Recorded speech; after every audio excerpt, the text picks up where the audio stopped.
Эм бүх толилуулж байна. Сэтгэл засалчийн нууц тэмдэглэл. Хамгийн этгээд тохиолдлууд. Зохиогч Гари Смол, Жижи Ворган. Орчуулсан Наран гэрлийн энх отхон. Өгүүлэгч Энх болтын алтан гэрэл. Энэхүү ном нь сэтгэл зүйн асуудалтайгаа нүүр тулж өөрсөддөө туслах хүчийг эрэлхийлж буй хүн бүхэнд зориулагдав.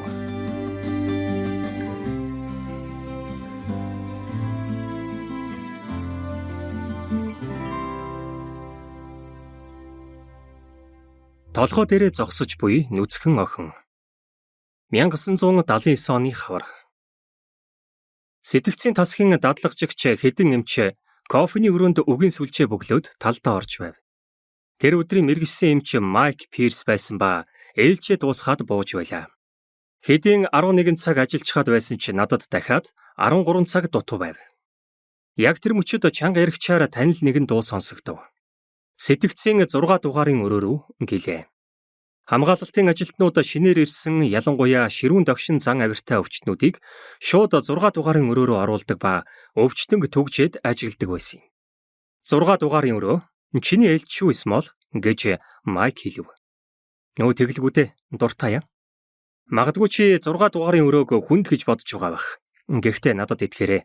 Үнэхээр тийм гэж хэлээд Майк ёжлонгуй инээмсэглэв. Юу гэж дээ? Миний хувьд хүүхдийн тоглоом л гэсэн үг гэж айцаа нун хариулв. Санаа зовлтгүй. Бид нар чамайг хүлээхгүй гэж Майк араас хэлхэн сонсогдов. Яралтай тусламжийн тасаг руу ороход хажуугаар хэдэн совилогч ярангүй илдэв. Коридорт байрлах дамнуургын нэгэнд уйлж суугаа хүүхдийн толгойд болт хийж байгаа резидент эмчтэй зөрөв. Өөр нэг эмч яралтай тусламжийн тэрэг авчир хэмээн хашгирч байв. Яралтай тусламжийн тасаг бол өвчнөд зовирлон шаналсан хүмүүс. Жижүүр эмчээс заавар авсан резидент эмч. Совилогчтаас бүрдсэн эмх замбраагүй орилон шуугилдаантай газар билээ. Энэ бол байдаг л нэг лав гаригийн орой.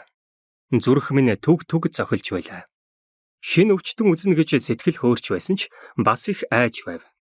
6 дугаарын өрөө заримдаа аимшигтай ч ихэнхдээ сэтгцийн эмч нараас их хүч чадвар шаарддаг өрөө учраас ёр өөддөг байсан юм. 6 дугаарын өрөөний дуудлага ямар ч утгатай байж болно. Халаасандаа махны шор нуусан шизофрентэй алуурчин. Нэг шил валиум нуун ууж амиа хорлохоор төлөвлөж буй хоёр туйлт эмгэгтэй хүн. Эсвэл өөдөөс чинь юу ч хүү бөөлчгөд бэлэн хар тамхинд донтогч. Эмнэлгийн дадлагын хамгийн золгуунч гэлээ уламжлал ёсоор дараагийн шатандаа дэвшин суралцахын тулд хамгийн бага туршлагатай над шиг резидент эмч нар хамгийн хэцүү, тэмцэлтэй хүч шаардсан өвчтнүүдтэй ажиллах ёстой байдаг. Боломжгүй мэт санагдсан үедээ тухайн байдлыг даван гарахын тулд би ихэвчлэн номонд бичигдсэн зааврыг дагдаг байсан ба өвчтнүүдтэй албан ёсны эмнэлгийн нэг хэм маягийн эмчилгээ хийхээр зорддог байлаа. Харин туршлага хуримтлуулж өөртөө илүү ихтэй болж эхэлсэн үедээ өвчтнүүдээ сонсож ойлгохыг чухалчлах болсон юм. 6 дугаар өрөөний үүдэнд совилогчдын хэсэгт төгшиж сандарчихсан очлоо. Ахлах совилогч Жюди нээлсэн хөлс арчих салфетыг надад өгөв. Жюди 12 жил яралтай тусламжийн тасгийн совилогчаар ажиллаж байгаа бөгөөд над шиг 100 туршлагагүй залуу резидент эмч нар 6 дугаар өрөөтэй хэрхэн тэмцэлдгийг хэдийнэ мэддэг болсон нэгэн. Жюди дөнгөж 30 гаруй настай, нөхрөөсөө салсан, маш аятайхан эмэгтэй. Мөн тэр төлөв тайван болон хошин шогч байдлын тэнцвэрийг маш сайн хадгалж чаддаг байлаа. Түүнээс салсан эрэхтэй яах аргагүй нэг мунхаг амтан байж таараа. Жюди өвчтний картыг надад өгөв. Өвчтөн хэн болох нь тодорхойгүй, 20 орчим настай. Цагдаа нар түүнийг Норт Эндэд өөртөөгөө ойлгомжгүй утгагүй зүйлс чангаар ярин явж байхад нь олж авчирсан байв. Үүнээс хойш тэр хаваар явахдаа утгагүй зүйлс өөртөөгөө ярьж явах хэрэггүй байна гэсэн бодол надад төрөв. Жюдигийн томжиргүй байдал намайг тайвшруулж өвчтний тухай картын мэдээллийг үзв. Өвчтөн сэгсэж заваарчихсан байдалтай Бостны Норт Энд гудамжинд алхаж байсан ба тэнд эмнэлэгтэй ойрхон нэг Итали хороолол байдаг. Түргэн тусламжийнхан түүнийг машин дотор орилж хашгирч хувцсаа татаж зулгаасныг тэмдэглэсэн байлаа. Өвчтөн хашгирч байхдаа их хөлөрч байсан ба тэр үед гадаа температур 4 градус байсан байв. Мөн түргнийхэн өвчтөнд үзлэг хийхэд этгээд хачин зан арын шингаас өөр хэвийн бус зүйл илрээгүй байв. Коридорыг өнгөрч 6 дугаарын өрөөнд ирэв.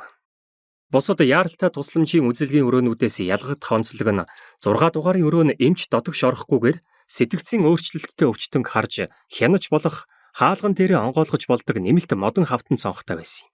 Хавтан гинэхэд 19-өөс 20 орчим настай жижиг биетэй нүв нүцгэн охин гараа тулан толгоогоо уруу харуулan тогтож байхыг харлаа. Юу харснаа ойлгож ядан хэсэг гайхаж зогсов. Инээх үү зүхтах уу? Яахаач мэдэхгүй байлаа.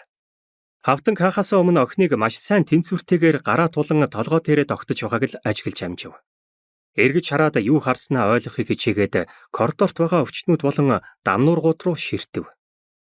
Та зүгээр үү эсвэл эмчээ? Гэж Жюди асуулаа. Зүгээр. Додогшоо орохоос өмнө картын мэдээлэлд байгаа нэг зүйлийг шалгах гэсэн юм а. Үнэндээ бол мэдээж зүгээр биш. Нүцгэн дээрэс нь урууга харан гар дээрээ тулан зогсох үгүй энэ юу гэсэн үг вэ? Тэрний үйл байдалд миний мэдэхгүй сэтгэл зүйн нэгэн учир байна уу? Охин ямар нэгэн зүйл ойлгуулахыг хичээж байна уу? Эсвэл оюун санаагаа бүрэн дүүрэн алдчихсан хэрэг үү? Жюди, бүх зүйлд бэлэн байцгаая. Хамгаалтын ажилтан дуутахгүй юу? Бас охинд өмсгөх халаад авчраарай. Гэж хэлээд дахин жижиг модон цонхыг нээв. Охины өмнөх байрлал хിവэр ба нүүр нь ямар ч хувирлгүй хаалга руу ширтэж байлаа. Сайн байна уу? Би өнөөдөр ээлжинд гарч байгаа Исмол эмч байна. Гэлээ. Ямар нэг хариу үйлдэл алга.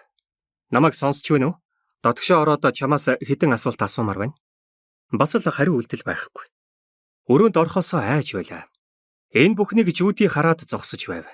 Хэн гэдг нь тодорхойгүй, өвчтний энэ этгээд зам байдал нь ямар ч нөхцөлд юу ч болж болохыг илтгэж байв. Жишээ нь гэнтхэн төрмхийлэн халдаж болно. Нэг хормын дотор л өөдөөс минь үсэрч ирээд хоолойг минь боож мэднэ. Гэвч нүцгэн байгаа нь түүний эмзэг хамгаалтгүйг илтгэж байгаа ба тэр бас айж байж ч болох юм. Өвчтөнтэй ярилцах шаардлагатай ч үүний тулд эхлээд додгош орох хэрэгтэй байлаа. Би хэдэн удаа гүнзгий амьсгал авч тайвширв. Зарим үед өвчтөн хянж буй хамгаалтын ажилтнууд байгааг харуулах нь түүнийг хэтэрсэн их үзэгдэл гаргахаас сэргийлдгийг санав. Жюди нэг халаад авчран хамгаалалтын ажилтан Жо Карл хоёрыг дагуулan ирэв. Тэд бол резидент эмч нараар тоглоом хийж, хэцүү байдалд орхиж хөгжилтцгөөдөг Бостны залуучууд. Гэлээч өвчтнүүд хяналтаас гарах тохиолдолд хамгаалагчид хажууд байхад өөрийгөө аюулгүйгээр мэдэрдэг байв. Хаалганы жижиг цонхоор би одоо сувилагч болон хамгаалагчтай хамт додогшоо орно. Уруу харан толгоон дээрээ гараа тулан зогсохоо болох хэрэгтэй байна гэж хэллээ. Охин хөдөлсөнчгүй. Өрөөний булан руу шидсэн бохир урагдсан хувцснууд нь харагдав. Дамнуурган дээр нэг эмнэлгийн халаад тавина. Хүсвэл та өөрөө өмсөж болно. Үгүй бол сувилагч чамд туслана. Юу хийх гэж байгааг нь тааварлах боломжгүй сэтгцийн өвчтөнд сонголт өгөх үед тэднийг хий зүйл сонсох, хий зүйл харах байдлаас нь холдуулж илүү бодит, логиктой байхад нь чиглүүлж өгдөг хэмээн заалгаж байсан юм. Хэн болох нь тодорхой бус өвчтөн толгоогоо урууга харуулan гар дээрээ тогтож, хоосон ширтэж байх үед бид өрөөлөө аажуухан оров. Өрөөнд дугуйтай сандал болон өөр ганц төмөр сандал байлаа. Жюди халаадыг дамнуурган дээр тавив. Карл Жой хоёр буланд зогсов. Би онгорхой хаалганы яг урд зогсож байлаа.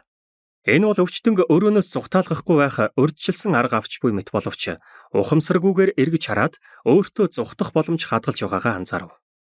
Тооны хувьд илүү ухраас тактик маань хэрэгжиж байх шиг. Жюди өвчтний хажууд очиод яг л нэг гимнастикчийн туслах шиг ээлгээр доош буулгаад зөв харан зогсоход нь туслалаа. Түүнд халаад өмсгөд тусалж байхдаа намдуухан дуугаар ийм сайхан шаргалд олготой үстэй чи их азтай юм а гэж хэлв. Дараа нь охиныг дамнуурган сандал руу аваачаад суугаараа хонгор минь тухтай байгаарай гэлээ. Би ч бас сандал татах зуураа охиныг ажиглав. Үс нь ширэлтчихсэн хэртэй, хөлийн шагаан хэсэгт эрвэхийн шивэстэй харагдав. Надад нэр хэлэхгүй юу? Энд яаж ирснээ мэдчихвэ нөө гэж хариулт авч чадахгүй байсан ч үргэлжлүүлэн асуув. Охин дотор их халуун байгаа тухай ямар нэгэн зүйл амандаа бовтнов. Чиний зөвөө, энд халуун байна. Сэнс авчруулмаар байна уу гэж асуулаа. Гөлийсэн хоосон харц ямар нэг хариу үйлдэл үзүүлсэнгүй. Дуудуулахыг хүсэж байгаа хүн байна уу?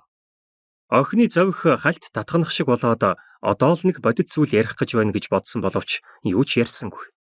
Жо Карл хоёр илт хоосон чармаалтыг минь хараад инээдээ арай хийм барьж ичгүүргүй тохуурхан хөгжилдөж байлаа.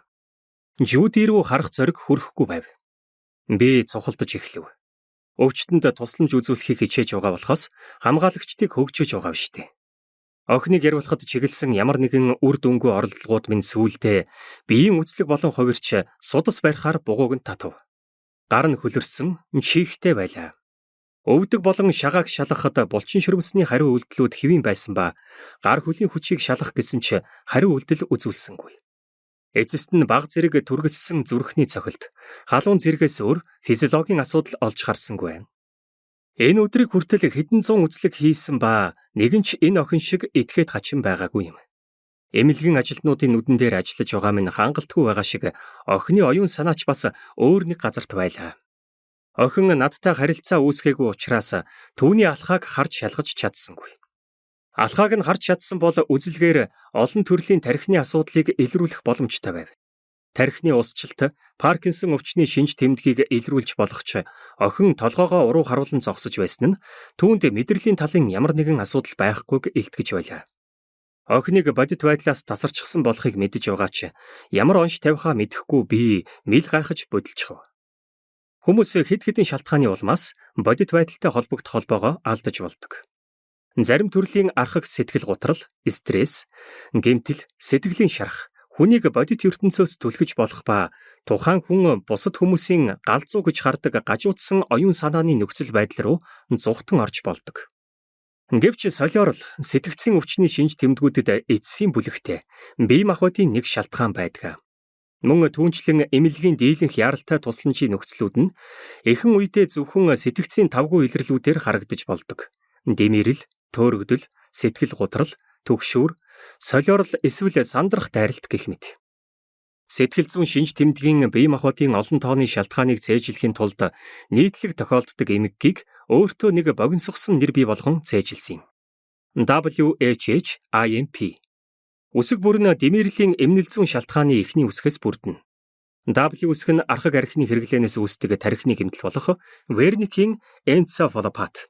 H үсгүүд цусны даралт ихсэх өвчин болон цусан дахь сахарын тэнцвэргүй байдлаас үүсдэг гипергликемийн эхний үсгүүд юм. I болохоор са, тархины хавдар болон тархин доторх цус алдалт зэрэг гавлын ясан доторх гэмтлүүдийг сануулдаг байв. Эм бол менингит гэсэн үгний эхний үсэг ба тархи түүний бүрхүүлийн халдваруудтай холбоотой. Пи үсэг хорийг төлөөлж буй үсэг бөгөөд зугаацуулах зориулалттай мансууруулах бодис хэрэглэх нь магадгүй хэн нэгэн залуу хүний хувьд эргэлзээгүй түүний жагсаалтын эхэнд бичигдэж болох магадлалтай зүйл юм. Охин гэнэт ханиалгахад бид бүгд давхийн цочив. Тэр яг эгц чигээрээ над руу ширтэж байлаа. Одоо хүртэл ярьсангүй. Долоовор хурууга яг нүднийх нь урд зүүнээс баруун тийш хөдлөгсөн ч нүдэрээ дагуулж харсангүй. Нүднийх нь өмнө хурууга тасхийдл дуургасан ч ямар ч хариу үйлдэл үзүүлсэнгүй. Харин гинтхэн алхаад хашгад цочиж нүдээ анивчив. Ингэж нэг тэрнээс хариу үйлдэл харах шиг болов. Тархины хавдар цус харуултын магадлалыг шалгахын тулд тархины томограф шинжилгээ хийхээр болов. Охин баг зэргийн халуунтай байгаа нь халдварын дохио байж болох ч менингитийн илрэл гэхээр хүзүү орчим нь хатуурч чангараагүй байлаа. Халуунд гомдлож бас нүцгэлсэн байдал нь хит итвэхтэй бамбай булчирхаан эмгэгээс үүдэлтэй халууныг төвчиж чадахгүй шинж тэмдэг байж болох байв. Цусны шинжилгээгээр энэ болон бусад боломжтой зүйлсийг мэдэж болох байлаа. Бие дагуулгадах хорт бодисын хэмжээг шинжлэхийн тулд шээсний шинжилгээ хийх шаардлагатай ч охин шээсний шинжилгээ өгөх боломжгүй байсан учраас катетер тавих шаардлагатай болов. Жюди охиныг ичээхгүй үүднээс хоёр эрэгтэй ажилтныг өрөөнөөс гаргаад катетер тавихаар хоёр эмэгтэй резидент эмчээс тусламж авав. Мөн охиноос цус багталт, бамбай булчирхаан өвчлөл, эсвэл сэтгцийн нөхцөл байдлыг өөрчилж болох өөр ямар нэгэн төрлийн химийн бодисын тэнцвэргүй шинж байгаа эсхийг лабораториор баттай шалгахын тулд цусны шинжилгээ авлаа. Шинжилгээнүүдийн хариу хүлээх зураа дахин нэг удаа түүнтэй ярилцах гэж оролдохоор шийдэв. Хамгаалагчдтай хамт дахиад 6 дугаарын өрөөрөө орлоо. Жо Карл хоёр охинтой харилцах дахин нэг оролдлого минь үр дүнгүй болохыг харахаар телсэн ядаж байгаа нь надад мэдрэгдэж байлаа. Охинтой албаны байдлаар харилцаа багасгаж түүнд жүржийн шүүс санал болголоо. Охин эцэст нь нэг хариу үйлдэл үзүүлэх шиг болов. Аяхтай шүүсийг авахаар гараа маш удаанаар өргөлөө. Эхлээд багахан балгаад дараа нь хурдан хурдан балгасаар асгачихв. Их цангасан байх нэ гэж би хэлэхэд хамгаалагчид дахин хариултгүй асуултыг минь сонсоод жуумалцсан инээсэн ч гэнэт өвчтний байдал өөрчлөгдөх шиг болов.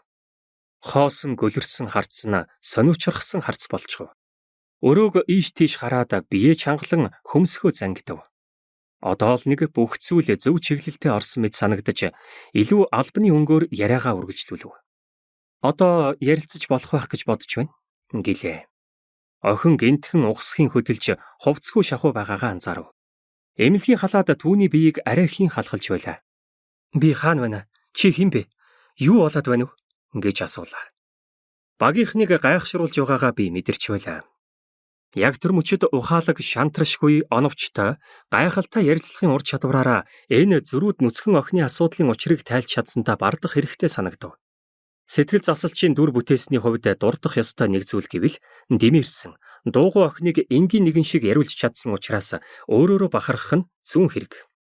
Мэдээж би энэ мөчийг хүртэл ангаахын сургуульд суралцж, олон ном уншиж, шалгалтуудаа амжилттай давж чадсан бол харин одоо бодит амьдралд эмчийн дүрд тоглоод нэг өвчтөнг жинхнээсээ эмчилчих шиг боллоо.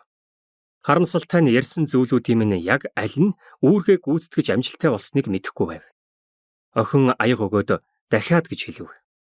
Энэ мөчөд охиныг хэлд оруулсан зүйл нь миний ярьж асуусан зүйлс биш, түүнд өгсөн зүйл болохыг илүү тодруулбал жүрчийн шүүс гэдгийг ойлголоо.